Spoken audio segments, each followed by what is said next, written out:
Let's grow together. We have a special guest speaker today.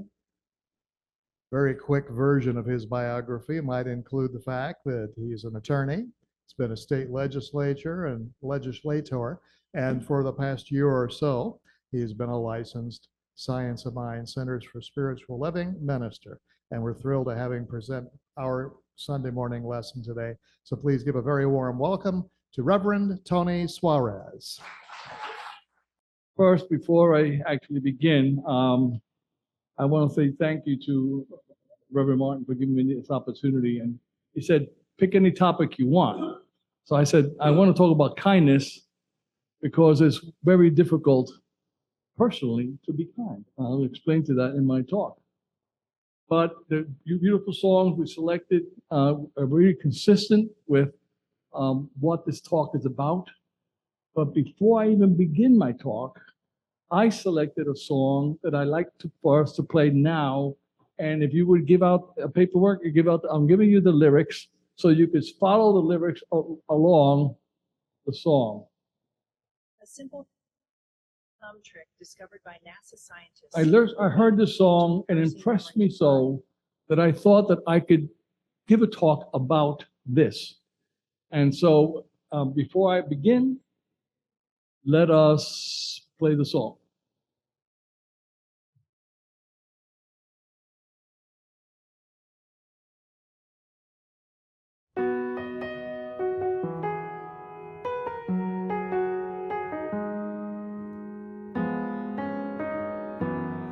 Somebody posted something, somebody disagreed.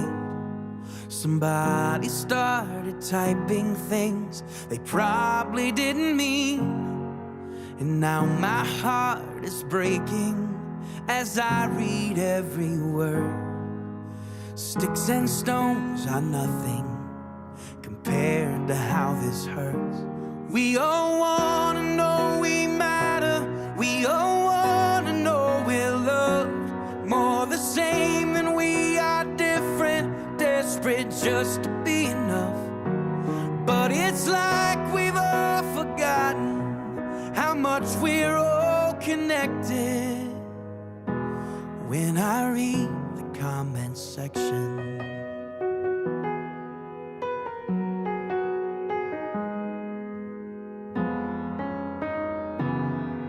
I've been the harshest critic. I have bullied like a king. Tyrannical and comfortable here behind a screen. We all have our politics, but politics aside, all of us are only human with a fragile heart inside. We all wanna know we matter. We all wanna know we're loved. More the same than we are different. Desperate just to be enough. But it's like we've all forgotten how much we're all connected. When I read the comment section, love your enemy, be kind above all things. Imagine what this world could be.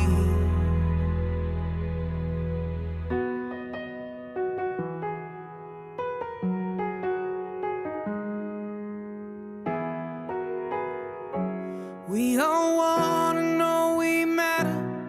We all wanna know we're loved. More the same than we are different. Desperate just to be enough. Yeah, it's like we've all forgotten how much we're all connected. When I read the comment section, when I read the comment section.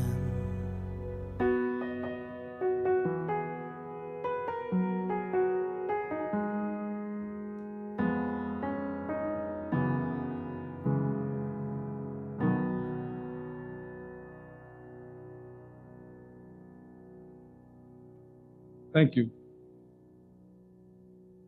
My first talk before my home court. You know, my friends who have seen me come from the first day, like Don, who's here, saw me from the very first day when this place wasn't what it looks like today. And we took this center from being practically nothing to where it is today. And you know me from the time I've been as a person, just regular congregant, to then a practitioner, and now I stand before you as Reverend Tony Suarez. But I wanted to, so therefore, because this is the first time, I wanted to ensure that this talk was really authentic, that it was personal, not a can, not something I got from an artificial intelligence, but something that was really personal, so that all of you who know me know how this applies and how science of mind and our teaching has applied to me and how I apply it going forward. How my life experiences have helped me, or actually in some side made it more difficult to make the transition from Tony Suarez, the politician, the lawyer, to Tony Suarez, the practitioner of science of mind. I'm hoping by going through some of the principles that we, all of us, can then help ourselves as we go through our own transitions. So I wanted to make sure that this came out very sincere. Now, I want to claim that I am not here to preach. I'm preaching because this lesson that I'm talking about actually applies to me more than it applies to any of you, perhaps. It is strongest for me to have to keep a track of what I'm trying to say to you today, every day for myself. I'm not here to preach and be a holy out on anybody else. For Tony Suarez, this has been my challenge. And perhaps some of you have a struggle with knowing what you do in your life, with what you should be doing in your life.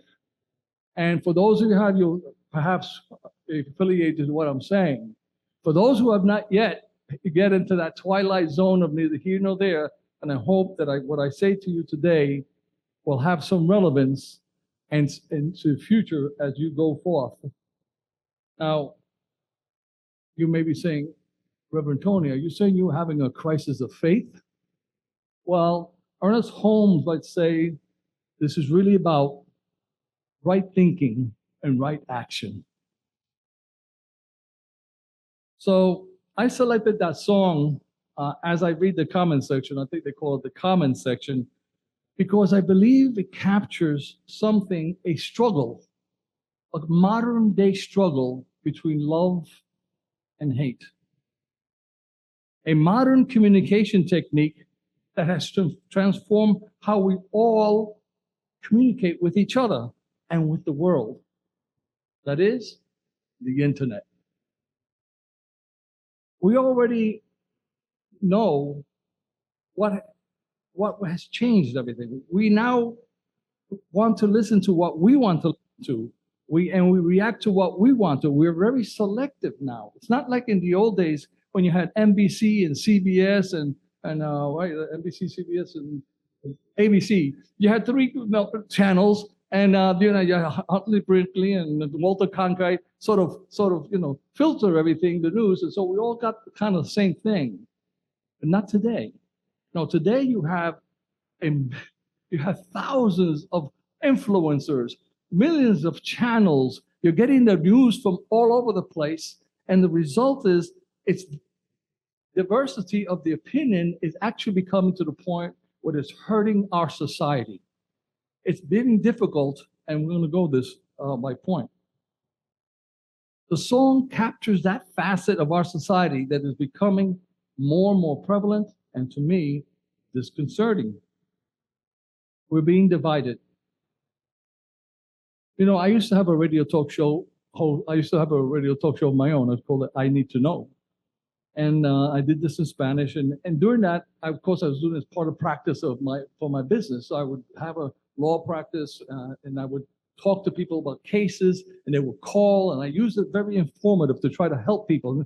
And I actually enjoyed when people called to challenge my opinion on things, whether it was a case we would talk about or something was happening politically, because I enjoyed the diversity of the opinion, and with respect, I felt that I could use this medium of radio to enhance the learning process of our society.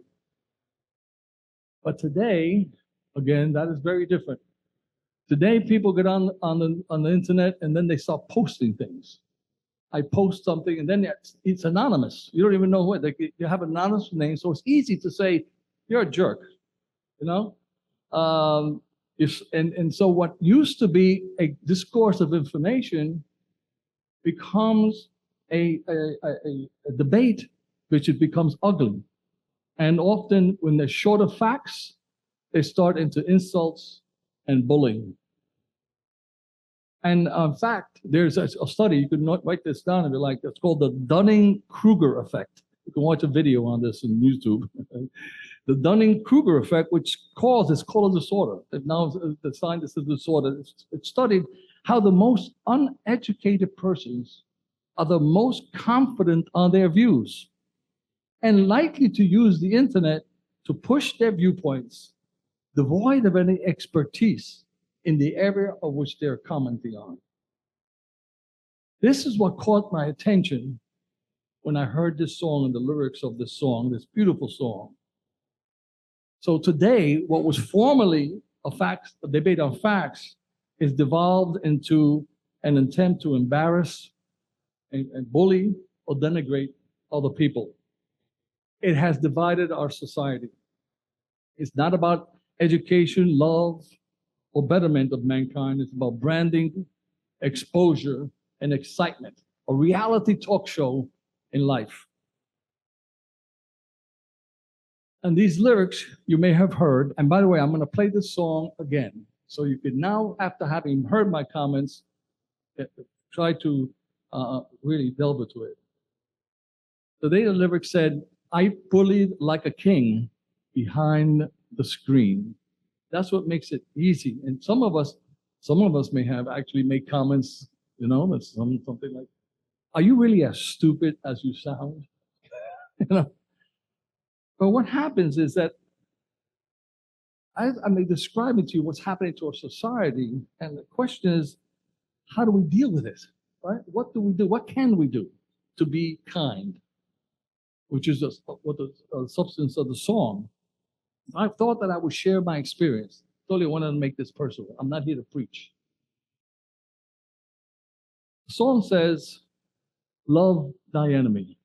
Well, of course, Jesus in the Gospel of Matthew said, but I say unto you, love your enemy, bless them that curse you, do good to them who hate you, and pray for them that despitefully use you and persecute you. Well, let me tell you something. I was raised in the South Bronx, pretty tough neighborhood in the 1960s.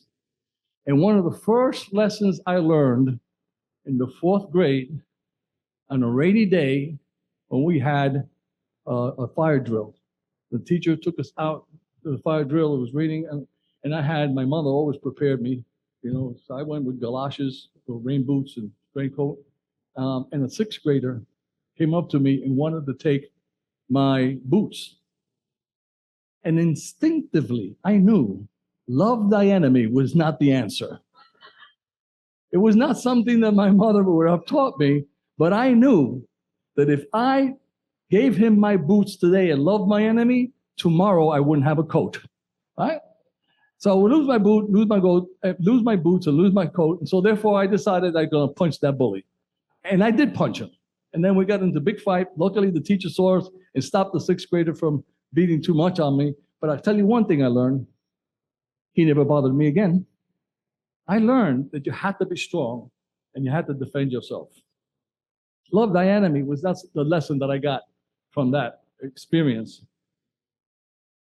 So in my life experience then as a soldier, when during the Cold War, when I served, taught me that the only way to confront the Soviet Union was to have the bigger guns, the bigger bombs, and to get ready to kill him when he got out of line.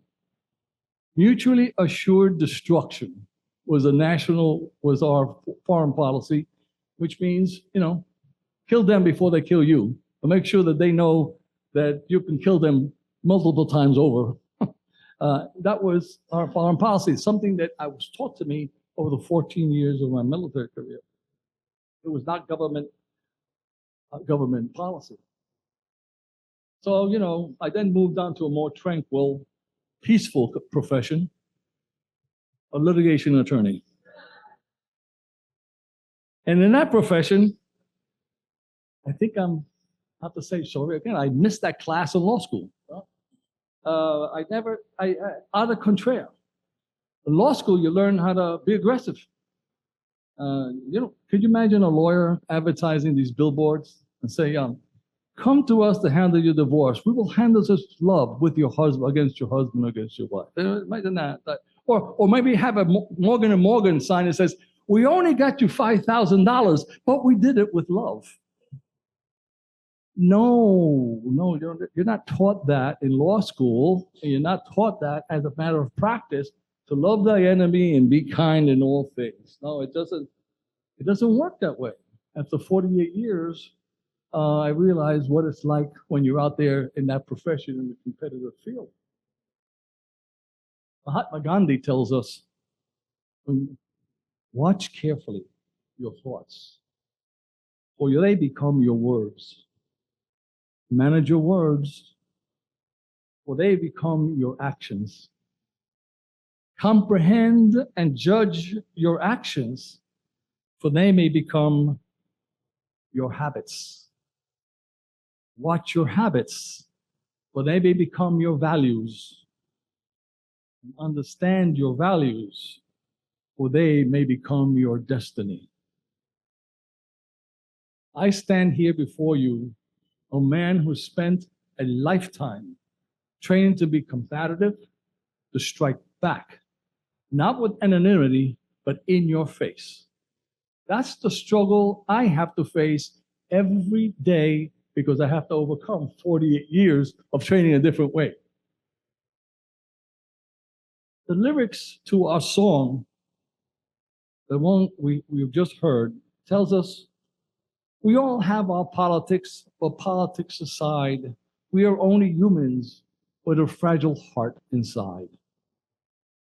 Again, another of my chosen professions was as a politician. And those words struck me because those who know me for a long time and know my political experience know that not only was an elected leader, but I was a leader of a party, a political party. And politics divides us like no other topic, except maybe religion. And as a law professor and a constitutional scholar, I have strong and deeply developed opinions about the rule of law and the sanctity of the United States Constitution. I could tell you that I have stopped talking with friends, long-term friends, due to my inability to really separate my friends from what they think as they are as human beings and manifestations of God and people who have a fragile heart inside. I asked myself, how could he or she think that way?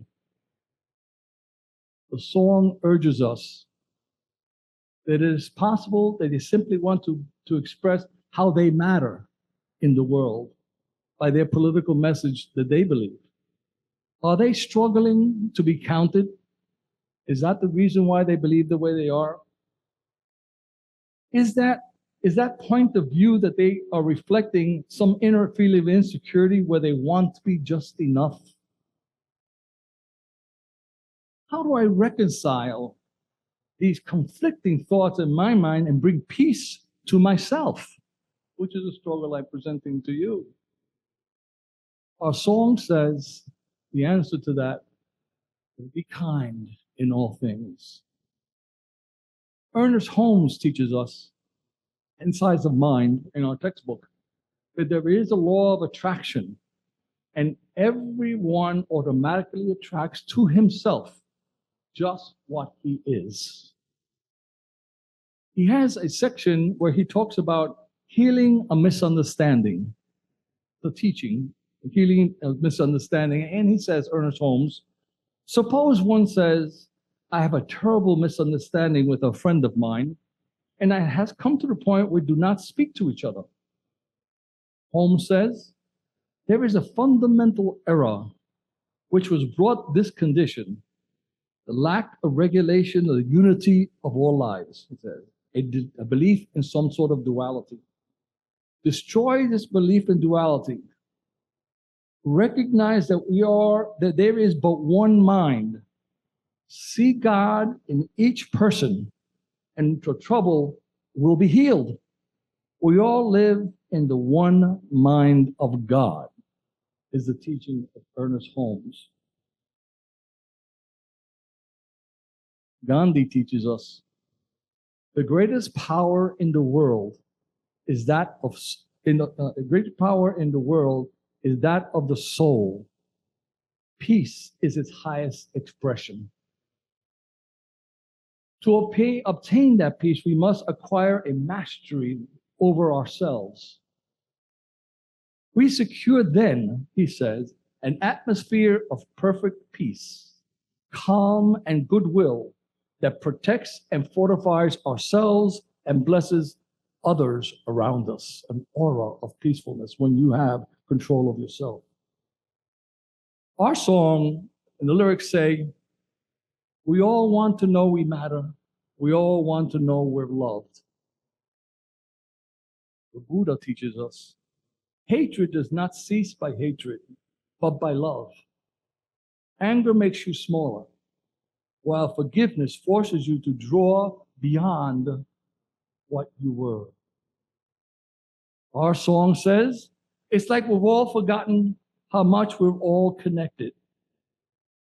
The Buddha teaches, forgiveness is not about letting someone off the hook for harmful actions, but rather about releasing oneself from suffering of holding onto that anger and that resentment. In closing, I want you to know that all of us must learn about ourselves, to let go of the chips we may have on our shoulders, to see those comments made against us in love, no matter how much those sticks and stones, the words that hurt us. What's interesting is that these lessons in this song are eternal. They have been taught to us by the Buddha, by Jesus, thousands of years ago. It's the same message, but the song gives us in a modern way of communication, that is the internet. And it's challenging all of us to take an old lesson and apply it to today. For those of you who are on the, and it's probably all of us, are on the internet, whether you're watching some video and you choose what to watch, you choose what to feel. How do we do that and find peace inside? These lessons are ancient. The dilemma is ancient. The technique is what is modern. So let's listen to the song one more time and hold it close to our hearts. Follow the lyrics now that you've heard my explanation. And that we are knowing that we're surrounded by negativity, that we must be careful, as Gandhi has warned us, that our actions, our values are not affected by this negativity and leads to a destiny that we do not see. And so it is. Thank you.